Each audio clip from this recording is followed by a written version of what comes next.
Con nosotros Ariel Ávila, investigador y analista político egresado de la Facultad de Ciencia Política de la Universidad Nacional de Colombia. Ariel, muy buenos días, bienvenido a Pensamiento Escrito. Muy amable por la invitación y un honor estar aquí con ustedes en Armenia, muchas gracias. El honor es nuestro. Viene usted, nos visita para presentar mejor su libro ¿Por qué los matan?, que es una investigación muy bien lograda sobre el asesinato sistemático de líderes y lideresas sociales en Colombia. Y el libro hace énfasis en tres preguntas muy concretas. La primera de ellas, obviamente, es ¿por qué los matan? La otra es ¿quién los mata? Y la tercera, que me parece la más importante, ¿qué sucede en las regiones? ¿Cuáles son las condiciones económicas, políticas y sociales en las regiones donde con mayor ocurrencia se presenta el asesinato de líderes sociales? Entonces, ¿con cuál de las tres arrancamos, Ariel? El libro, yo había escrito un libro de una investigación larga, se llamaba Detrás de la Guerra. Fueron 6 años. Y a ese libro le quedó haciendo falta un pedazo, que es todo el tema de violencia política y un tema de análisis sobre la democracia. Entonces mataron 2 líderes sociales amigos míos y decidí entonces dedicarle el libro a la violencia política. La primera pregunta, ¿por qué los matan? Y hay 2 versiones. Acuérdese del ministro de Defensa de la época, Santos Villegas, sí, que dijo que a los líderes los mataban porque eran mujeriegos y porque tomaban trago, más o menos. Entonces uno decía, bueno, si eso fuese así, no sé, el 80% de la sociedad estaría muerta, pues más o menos de la sociedad colombiana. Pareciera que esa explicación era rarísima. Entonces por eso la primera le dedico mucho a analizar eso. ¿Por qué los matan? Por el papel que cumplen, por el papel de liderazgo que cumplen.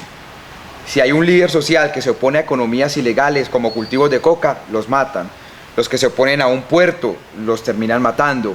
Los que se oponen a la minería ilegal, los terminan matando. Y entonces los matan, los asesinan por el papel que cumplen. Y ahí hay una conclusión de fondo que es la que más impacto ha tenido a nivel internacional del libro, y es que en Colombia la violencia procesa la política, es decir, la violencia hace parte de la competencia política.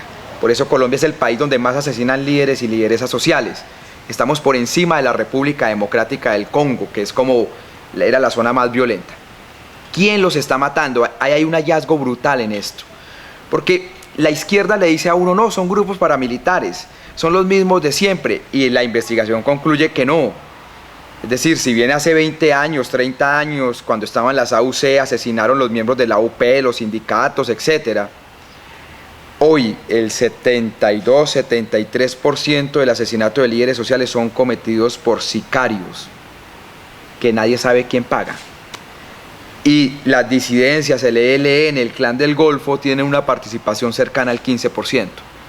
En territorio. En uno de los sicarios que yo entrevisto, fue muy diciente, ¿no? Entonces el tipo me dice, mira, a mí me dieron 2 millones de pesos, contrataron un compa de la moto, me dieron una dirección, una foto, y yo fui pelé el man, pero pues yo no sé ni quién me pagó, ni quién era, o sea, no tengo ni idea quién era el líder social.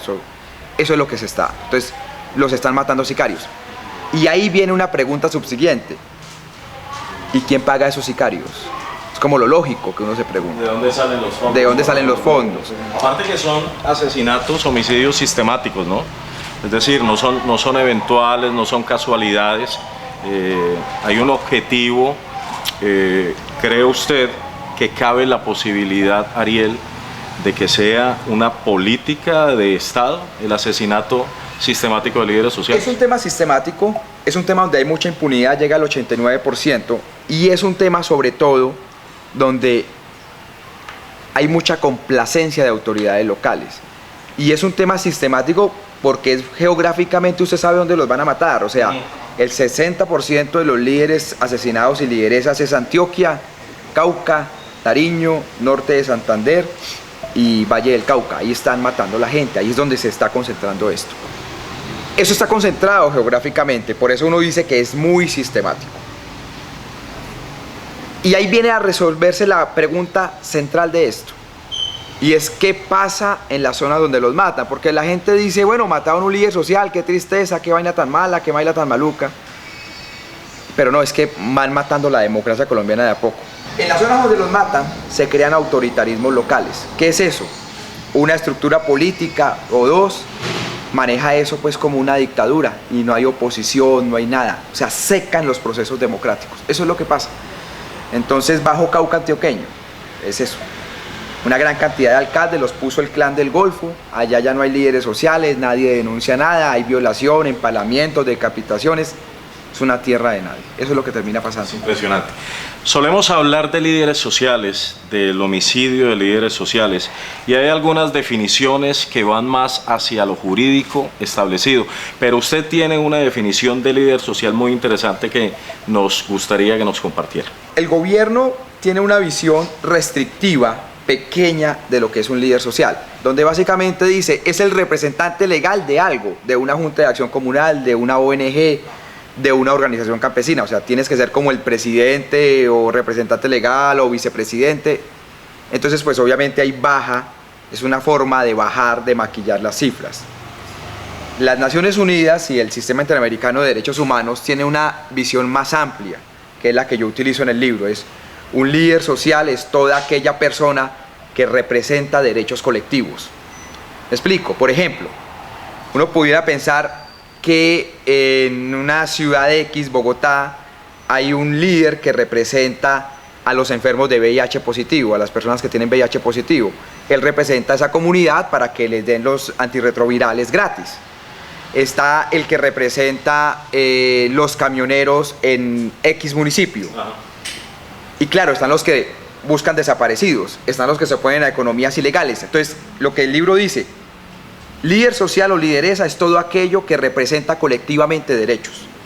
Pero obviamente una cosa es que tú luches porque se entreguen medicamentos a las personas contagiadas de VIH y otra cosa es que tú luches porque se quiten los cultivos de hoja de coca en un territorio. O sea, los niveles de peligrosidad van cambiando. El libro lo que hace es esa distinción. Maravilloso, la verdad, y reiteramos una investigación muy bien lograda que se suma a este otro título que tenemos por acá detrás, de la guerra en Colombia, ambos editados por Grupo Planeta y que sabemos de muy buena fuente que tienen muy buen registro de ventas. Nosotros lo sabemos porque nosotros los vendemos muy bien acá en la librería, pero sabemos que también a nivel nacional estos temas de actualidad pesan y estos temas de actualidad son muy importantes para la ciudadanía. Y hablando de temas de actualidad, le decía antes de iniciar la entrevista que teniendo un analista político de su talla y con el nivel de credibilidad que tiene en nuestro país, no podemos desaprovechar la oportunidad para preguntarle por el momento político que está viviendo nuestro país. El momento político en referencia al paro nacional, el momento político en referencia a la gobernabilidad y el balance. No sé si se puede hacer un balance a 3 años del gobierno Duque, pero también el momento político frente a lo que se viene a futuro, porque estamos a 1 año y unos cuantos meses de elecciones presidenciales. Entonces, Ariel, su opinión, su balance del paro nacional hasta el momento. La pregunta que mucha gente se hace es ¿qué está pasando? Entonces yo siempre le digo a la gente, la mayoría no entiende qué pasa porque la situación realmente del país es muy compleja. Yo le resumo, deme 2 minutos en esto. Colombia tiene 4 crisis muy grandes, casi 5, y tiene 3 transiciones. Y toda esa cosa, ya les digo cuáles son, se mezcló en un año, como este. O sea, todo llegó y confluyó como en un embudo en un año. Tenemos una crisis de seguridad. Ya le dije, cada 4 días asesinan a un líder social, matan excombatientes, 100 masacres el año pasado, casi 100, y las disidencias crecen, el ELN crece, el Clan del Golfo crece en un gobierno que supuestamente vendía seguridad. Entonces hay una gran crisis de seguridad. 2, hay una crisis socioeconómica. Yo le puedo decir a usted, no, el desempleo en jóvenes, el desempleo en el caso de las mujeres con las economías del cuidado, pero el dato certero es, en Colombia 7 millones de hogares no pueden comer 3 veces al día. Ese es el dato. O sea, 15 millones de personas no pueden comer 3 veces al día en un país de 50 millones de habitantes. Tercera crisis, una crisis política. El Congreso funciona a medias con ese tema de la virtualidad, la rama de la justicia funciona al 25%, el presidente legisla por decreto, los órganos de control son como una policía política. Hay una gran crisis de la democracia. Cuarta crisis, una crisis social de la protesta y una crisis adicional que es quinta, que es esta crisis migratoria. Son crisis. Y estamos en 3 transiciones. El uribismo está muriendo como ideología política, no la derecha es posible que gane hasta la presidencia en el 22, pero el uribismo se está muriendo. Por eso todo el mundo político está revuelto. Le voy a decir esto, es decir, cuando Uribe llegó al poder, el tipo creó un partido en su nombre, que era el partido de la U. Y ese partido desaparece el próximo año. Entonces, hay una crisis, una transición. El hombre que marcó 20 años de vida política de este país está de salida de la política. Entonces, todo el mundo está revuelto. Segunda transición, el marco de referencia. Y es que nosotros todo lo entendíamos entre guerra y paz, entre combatir la guerrilla o dialogar con ella, y ya las FARC no existen, entonces esa transición se está dando. Y la tercera transición, que es la que afecta a todo el mundo occidental, la crisis de las democracias liberales, o sea, lo que tenemos en Perú, lo que fue Chile 2019, todo eso. Entonces nosotros tenemos 4 o 5 crisis con 3 transiciones y todo eso confluyó este año, por eso ese país está tan revuelto. ¿Eso qué me lleva a decir a mí? Que el problema en Colombia es un problema de fondo. Hay gente que está cansada con el marco de referencia que tenía este país. La mayoría, no solo los jóvenes, son los que se han movido, pero hay una gran cantidad de gente que está cansada con la situación del país. Por eso es que a pesar de la violencia, de haber asesinado 43 jóvenes, de haber violado casi 20 mujeres, de haber quitado 30 ojos a jóvenes, la gente no se escondió. Porque el problema es mucho de fondo. Por eso es que los discursos de que aquí estaban las disidencias detrás, el ELN, la gente no se escondió. Entonces el problema es muy delicado. Y termino con esto. La encuesta de ayer, o la encuesta de las últimas horas, el 75% de la gente está apoyando el paro, 6 semanas después. Lo que más rechazan es el bloqueo, pero incluso en los bloqueos hay respaldo por encima del 50%. Como que todos soportamos un poco las dificultades, incluso los empresarios, incluso la clase media alta, sabemos de fondo, y esto he tenido posibilidad de conversarlo con algunos amigos y clientes de la librería, como que sabemos de fondo que nos está afectando, pero es que algo tiene que cambiar. Algo tiene que pasar. Algo tiene que suceder. Se me queda una pregunta en este aspecto o en el tema que acabamos de tratar sobre el paro. ¿Dónde queda el proceso de paz entre Juan Manuel Santos, representante en su momento o el ejecutivo en su momento del Estado colombiano, y las guerrillas de las FARC? ¿Por qué se lo pregunto? Porque ayer Juan Manuel Santos rindió versión libre ante la Comisión de la Verdad y a priori, y esto es una opinión muy personal, yo pude extraer dos mensajes entre líneas. El primero es que los mal llamados falsos positivos, el asesinato también sistemático de personas, muchachos y muchachas, sobre todo muchachos inermes e inocentes, quizá pudo haber sido una política del gobierno de Álvaro Uribe Vélez, según lo que puedo extraer a priori de la declaración de Santos. Y la segunda, que Santos veía el proceso de paz no como la búsqueda de la paz para un país que ha atravesado innumerables guerras y que ha derramado enormes cantidades de sangre, sino con el ánimo de derrotar a las guerrillas de las FARC-EP o al movimiento insurgente. Eso es una estrategia, dice él, para sacar o para derrotar a las guerrillas. ¿No será eso, Ariel, es mi pregunta, lo que también estamos pagando hoy en día? Que la paz en Colombia y el proceso de paz de La Habana se hizo de espaldas al pueblo colombiano y que por ende esa paz quedó chueca, quedó mocha. Nosotros teníamos un gran incendio, 500 municipios afectados por violencia, masacres, asesinatos, un gran incendio. El proceso de paz con las FARC apagó el tronco más grande de ese incendio. El presidente Duque tomaba la decisión si le terminaba de echar a eso agua para apagar ese incendio o le echaba gasolina. Decidió echarle gasolina. Y hoy las consecuencias están. ¿Por qué Colombia tiene estos niveles de violencia? Porque eso fue lo que votó la gente, que era no implementar el acuerdo de paz. Por una cosa, mire, el acuerdo de paz tiene 502 medidas, solo 30 van para las FARC y para los militares, para la gente que hizo la guerra. Las otras 470 medidas es para la sociedad colombiana, Plan Nacional de Vías Terciarias, Plan Nacional de Formalización de Tierras. Lo que pasa es que desafortunadamente la gente solo de las 502 medidas analizó dos, que era participación política de las FARC y el tema de cárcel.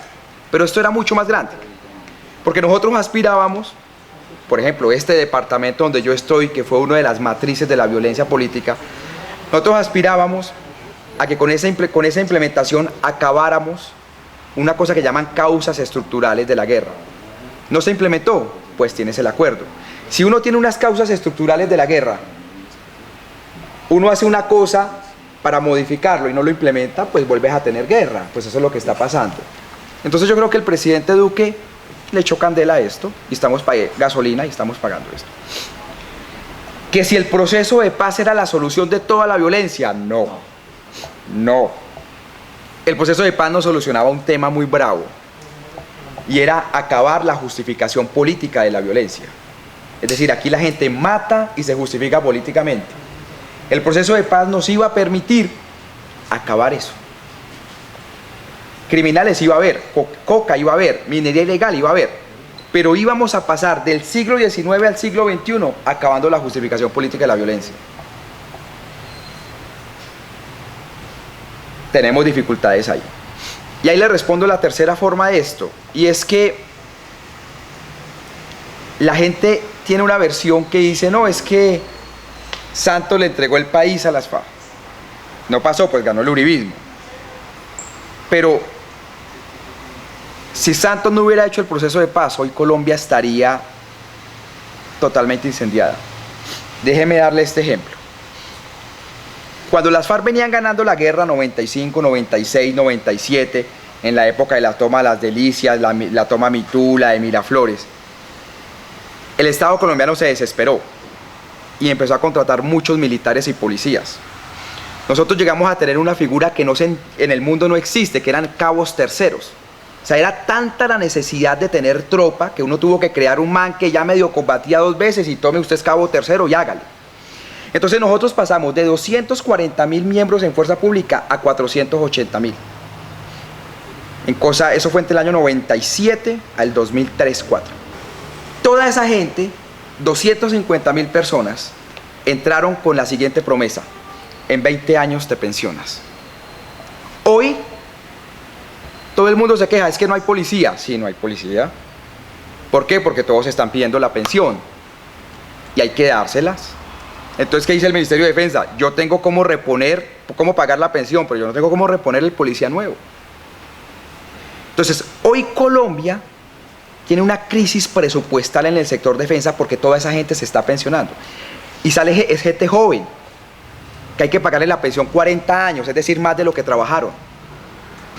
Uribe dijo, yo derroto la guerrilla militarmente, no pudo.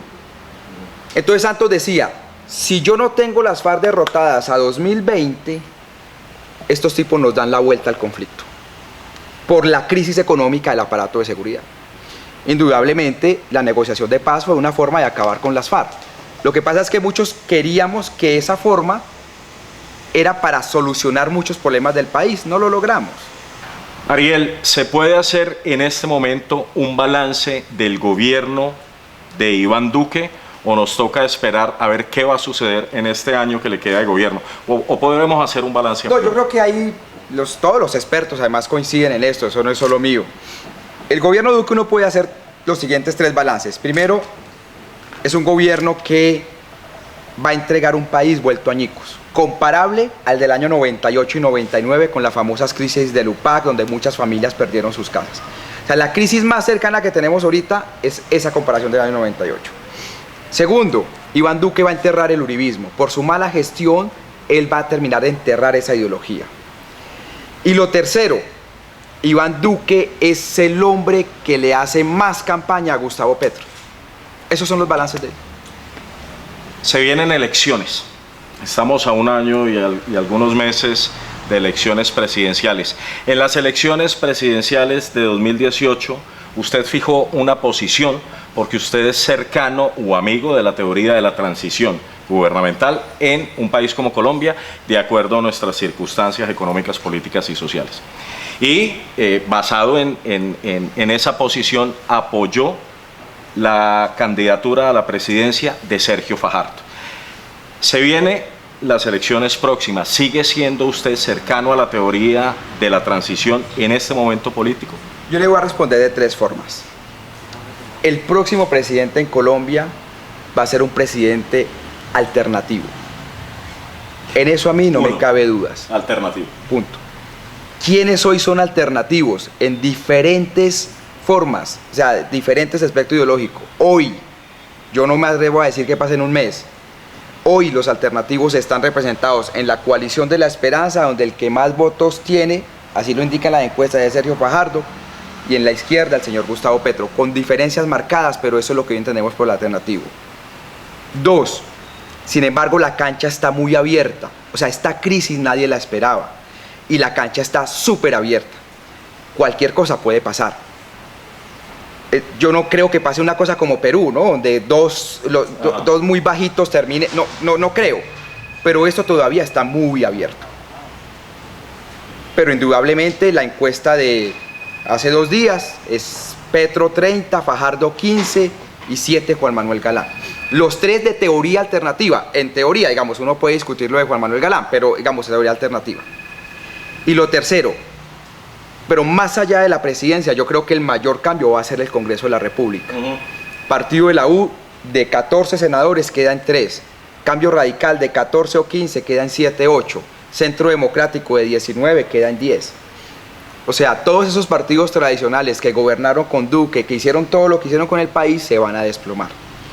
¿Quién va a capitalizar eso? Seguramente Petro va a tener una votación muy alta en Senado. Ellos dicen que 30, eso es ridículo, pero sí unos 15 o 16. La coalición de la esperanza va a estar más o menos lo mismo, 14, 15. Y eso es lo que vamos a tener. Digamos, o sea, la bancada alternativa en el Congreso va a ser la más grande en la historia de este país. Cerca de 40 candidatos a la presidencia, precandidatos a la presidencia de la República. Y hay uno que me parece a mí que falta por picar. Hablo de Alejandro Gaviria, su opinión de Alejandro Gaviria. Hoy hay 48 precandidatos, en noviembre quedarán 20, 21, en marzo quedan 6 y en mayo llegan 2. Esa es la historia de eso. ¿Quiénes están? Petro, muy sólido en la izquierda, está, ya, listo. En el centro está Fajardo. La llegada de Alejandro Gaviria le va a meter mucha emoción a esa campaña y Alejandro es el único que le podría ganar a Sergio Fajardo. Eso es, además yo creo que la encuesta lo dice. Pero ahí vamos a tener una competencia. La derecha está pulverizada. Se les murió Carlos Holmes Trujillo. Marta Lucía Ramírez, las encuestas no le dan, es canciller. Y Pinzón Bueno acaba de aceptar la embajada en Washington. O sea, ellos están sin candidatos, porque están, o sea, eso es está pulverizado eso. Vargas Lleras y los Char. Entonces, ahí van a surgir 2 candidaturas, creo yo. Todo esto es a hoy, ¿no? Porque de pronto en un mes usted me dice, hermano, pues, ok, es hoy. A hoy. Yo creo que va a ser una fórmula Federico Gutiérrez, Paloma Valencia versus Vargas Lleras, Char en la derecha, y entre ellos 2 se van a estrellar. Entonces, izquierda definida, sólida, 25 puntos. Centro, le meten emoción a la campaña, que era que no tenía. Le meten mucha emoción y ahí yo tengo la duda, Sergio Fajardo, Alejandro Gaviria. Derecha, al final, Vargas Lleras, Federico Gutiérrez, creo que para allá vamos. Creo que ese es el mapa a hoy. Pero vuelvo y repito, eso está muy abierto. Ariel, muchas gracias. A usted, muy amable por la invitación. Nos resta agradecer a Ariel, desde luego, y a El Quindiano Dynamic Studio y Pensamiento Escrito Librería, que en asocio nos permitieron hacer esta entrevista.